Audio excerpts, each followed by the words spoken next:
High, আসসালামু আলাইকুম। আমি নিশা। আমি লাস্ট প্রায় ৮-১০ বছর ধরে এই প্রফেশনে আছি। আমি এখন পেশাগতভাবে জড়িয়ে গেছি এই প্রফেশনটাতে। আমি ইংলিশ টিচার হিসেবে কাজ করতেছি। আমার স্থানীয় বদরউদ্দিন উপজেলা প্রশাসন হাই স্কুলে আছি আমি এখন। তো এতটুকু পরিচয় মনে হয় না। তো চলো আমরা লেসনে ফিরে যাই।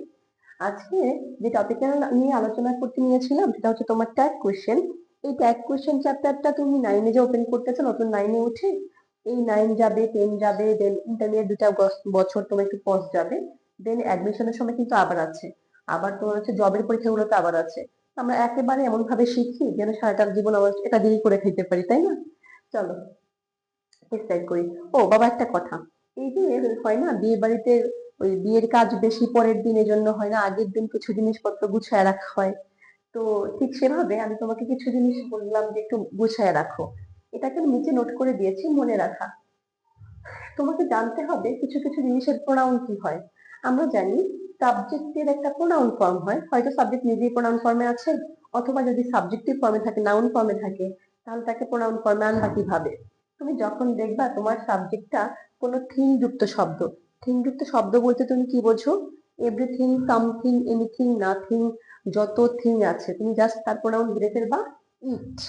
যদি বডি হয় এভরিবডি, সামবডি, এনিবডি, নোবডি। যদি ওয়ান হয় everyone, someone, no one, anyone. মানে কি দাঁড়ালো বাবা? যে ওয়ান হোক বডি হোক প্রোনাউন হবে দে। ওকে, তারপরে দেখো আস যুক্ত শব্দ হলে, আস যুক্ত শব্দের প্রোনাউন হবে উই। আস যুক্ত শব্দের প্রোনাউন বলতে আমরা কি বুঝি? কিছু ফ্রেজ আছে যারা লাস্টে ওয়ার্ডটা আস হচ্ছে ক্যারি করে। যেমন দেখো all of us, some of us, none of us, anyone of আস। এরকম আস দেখলে তুমি ধরে নিবা এর প্রোনাউন হবে উই। যদি ইউ যুক্ত হয় তাহলে এর প্রোনাউন ধরবা তুমি you. All of us, some of us, anyone of us, none of us. Us হইলে we, all of you, some of you, none of you, you থাকলে ইউ। ওকে, এবার যাও, যদি তোমার নাউন সাবজেক্টটা কোনো নাউন হয়ে থাকে, সেটা যদি বস্তুবাচক হয়, বস্তুবাচক হলে বাবা তুমি কি ধরে নিবা? ও, তুমি জাজ করবা সে কি সিঙ্গুলার আছে নাকি প্লুরালে আছে। ব্যক্তি হোক আর বস্তু হোক, যদি প্লুরালে থাকে, প্লুরাল হইলেই তুমি ধরে নিবা এটা প্রোনাউন হবে দেই। আর যদি দেখো তোমার সাবজেক্টটা সিঙ্গুলার আছে, সিঙ্গুলারে আছে, তখন তুমি জাজ করো সে কি বস্তু নাকি সে ব্যক্তি। যদি সে ব্যক্তি হয় তাহলে তুমি ধরবা তার প্রোনাউন হবে হি বা সি। ব্যক্তি হইলে ব্যক্তিটা কি ছেলে না মেয়ে? যদি ছেলে হয় তাহলে কি, যদি মেয়ে হয় তাহলে সি। ওকে। আর যদি দেখো না তোমার এটা ব্যক্তি না, তোমার সাবজেক্টটা বস্তু, তাহলে তোমার সাবজেক্টের প্রোনাউনটা কি হবে বাজান? অবশ্যই ইট হবে। ওকে, আর এই গেল তোমার সাবজেক্টের প্রোনাউন মনে রাখা। আর একটা জিনিস মনে রাখো, সেটা হচ্ছে নেগেটিভ ওয়ার্ড। কিছু ওয়ার্ড আছে যেগুলো নট এর সমতুল্য। তারা কারা কারা একদম মুখস্থ রাখো এই কয়েকটা জিনিস। আমার শরীরটা ভালো না বাবা, তার মধ্যে ক্লাস করতেছি। হার্ডলি, রেয়ার, সেলডাম, এফিউ, এলিটাল, নান, নবডি, নেভার, স্কার্সলি। এই যে শব্দগুলো দেখতে পাচ্ছ, তারপরে আছে আরেকটা তোমার নাথিং লিখেছি না লিখি নাই? এই দেখো NOTH জি, এই যে নাথিং শব্দটা, এরা সবাই হচ্ছে নেগেটিভ ওয়ার্ড। এরা যা কথা নট তাই কথা। এই নটটার কথা কেন বলেছি মাত্র আমি, চলো একটু দেখে নিই। এই যে নেগেটিভ ওয়ার্ড যারা আছে বা নট যে আছে, এইটা মনে রাখার জন্য বাচ্চাদেরকে একটা ধাঁধা বলি আমি। ধাঁধাটা এরকম: যাকে আমি আনতে গেলাম তাকে দেখেই ফিরে এলাম, সে যখন চলে গেল তাকে আবার নিয়ে এলাম। তো তুমি কি বুঝতে পেরেছো? আর একটু গুছায় নাও। যাকে আমি আনতে গিয়েছিলাম তাকে দেখে চলে আসছি, আবার যখন সে চলে গেছে তাকে আবার জানিয়ে আসছি। তার মানে যদি তোমাকে দেওয়া ট্যাগ কোশ্চেনের স্টেটমেন্টের মধ্যে নট বা নেগেটিভ ওয়ার্ড থাকে, তাহলে তাকে ইউজ করবা না। আর যদি না থাকে তাহলে তাকে নিয়ে আসবা, সে যখন চলে যাবে আর তাকে নিয়ে আসবা। ওকে, চলো এবার তুমি আর আটকাবা না। এই যে জিনিসগুলো মনে রাখা টিপস গুলো হচ্ছে তুমি দেখলা, এখন আর রুলস গেলেই তোমার কাছে জাস্ট পানির মতো লাগবে। চলো দেখে আসি। ফার্স্ট রুলস করেছি আমরা, যখন তুমি দেখবা সাবজেক্ট প্লাস অক্সিলারি ভার্ব আছে, তখন তুমি কি করবা? অক্সিলারি ভার্বটা লিখবা, সাথে একটা কি দিবা? নট দিবা, যেহেতু বাক্যে নট নাই। নট দেওয়ার পরে কি করবা? সাবজেক্টের প্রোনাউন বসাই দিবা, শেষ। তো দেখো তো এক্সাম্পলটা, Bangladesh is so beautiful. Is auxiliary আছে, তাকে নিয়ে আসলা। বাকি নট আছে নাই, নট দিলা, তাহলে ইজন্ট। বাংলাদেশ আছে তোমার সাবজেক্ট, তার প্রোনাউন কি আসবে? অবশ্যই বাংলাদেশ সিঙ্গুলার। সিঙ্গুলার বস্তু যদি সিঙ্গুলার হয়, প্রোনাউন কি হয়? ও বলে বলে দিয়েছে আমাদেরকে, ইট হয়। ওকে, আমরা ইট নিয়ে আসলাম, ইজন্ট ইট, ডান, শেষ। আর যখন দেখলা সাবজেক্টের সাথে অক্সিলারির পরে একটা নট আছে, নট থাকলে আবার নট দেওয়া যাবে না।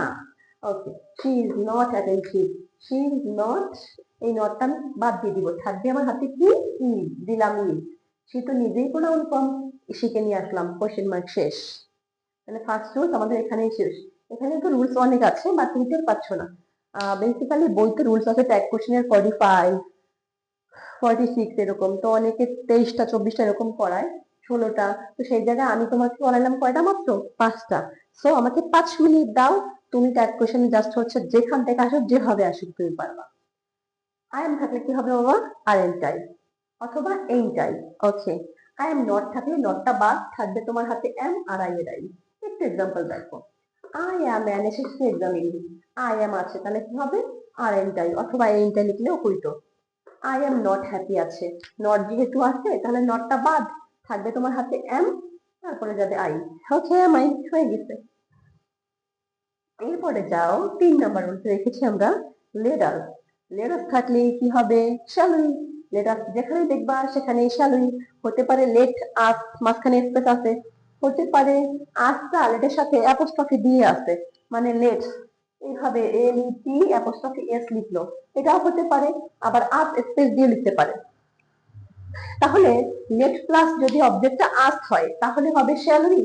লেট প্লাস অবজেক্টটা যদি আস না হয়ে অন্য কিছু হয়, let him, let her, let them, let me, let Rahim, let Karim, যা হবে just will you.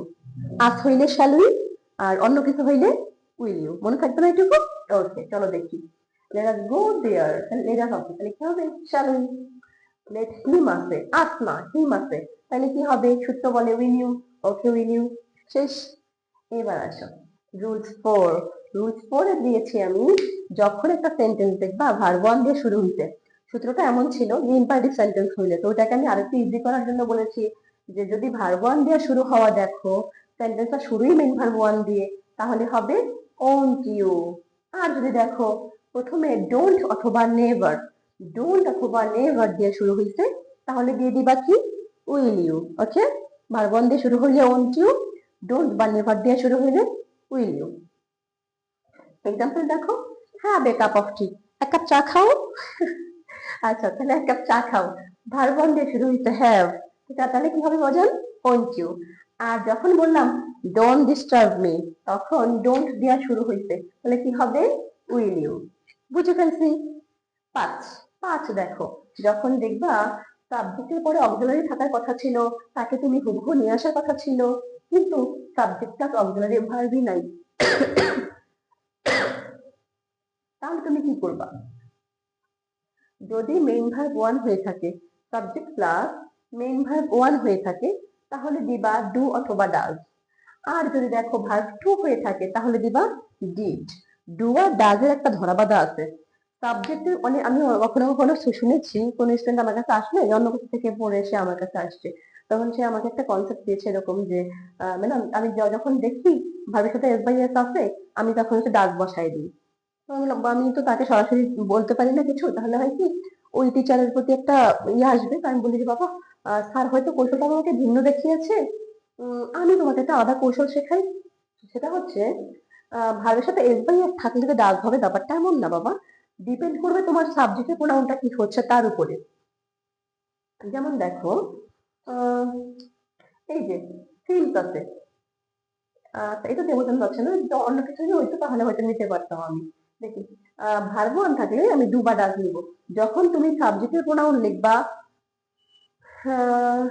I, we, they, you, এই চারটার একটা, তখন তুমি নিবা ডু। আর যদি এই চারটা বাদে অন্য কিছু নাও, হি, শি, ইট নাও, তাহলে দিতে হবে ডাজ। এদের সাথে আবার ডু বসে না, ওই আই, উই, দে, ইউর সাথে আবার ডাজ বসে না। ওকে, মানে হচ্ছে থার্ড পারসন সিঙ্গুলার নাম্বার হলে তুমি ডাজ ইউজ করবা। আর যাও মেন ভার্ব টু হইলে ডিড, তার আবার কোনো ধরা বাধা নাই, সে সবার সাথে একদম আলু। সে say I we they UE হোক আর হচ্ছে হি সি ইটি হোক, সবার সাথে ডিড বসে যাবে, কোনো অসুবিধা নাই। এরপরে তুমি কি দিবা, সে আগের মতো সাথে নট দিবা, প্লাস সাবজেক্টের প্রোনাউন দিবা। ওকে, চলো দেখে আসি। The father rose in hill, দেখো দা ফাদারের পরে রোজ আছে, কোনো অক্সিলারি ভার্ব নাই, রোজ আছে ভার্ব টু, ভার্ব টু হইলে কি যেন হয়, ডিড হয়। দিলাম আমি ডিড, বাক্যে নট নাই, দিলাম আমি নট, ডিডন্ট। ওকে, এবার সাবজেক্টের প্রোনাউন আনার পালা, তাই না? আছে দা ফাদার। দা ফাদার মানে হচ্ছে কি পিতৃত্ব। দা মাদার মাতৃত্ব। মাদার হইলে সি হইতো, ফাদার হইলে হি হইতো। কিন্তু পিতৃত্ব মাতৃত্ব তো বাবা মা না, ব্যক্তি না, এটা বস্তুবাচক অনুভূতির নাম। তাহলে আমরা কি দিব? এটা প্রোনাউন ধরতে হবে কি আমার ইট। তাহলে কি দাঁড়াইলো? ডিড নট ইট। আর একটা দেখো, এভরিথিং সিমস ইজি। দেখো সিমস আছে, এস যুক্ত আছে, মানে হচ্ছে ভার্ব ওয়ানে আছে। বুঝলাম ভার্ব ওয়ানে আছে। এখন আমি নিতে পারবো কি কি ভার্ব ওয়ান হইলে?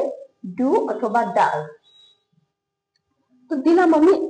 আমি দেব কোনটা ডিপেন্ড করবে আমার সাবজেক্টের প্রোনাউনটা আমি কি বসাতে যাচ্ছি তার উপরে। যেহেতু শব্দটা থিমযুক্ত ওয়ার্ড, আমরা ওই যে শুরুতে মনে রেখেছিলাম থিমযুক্ত ওয়ার্ডের প্রোনাউন ইট হয়।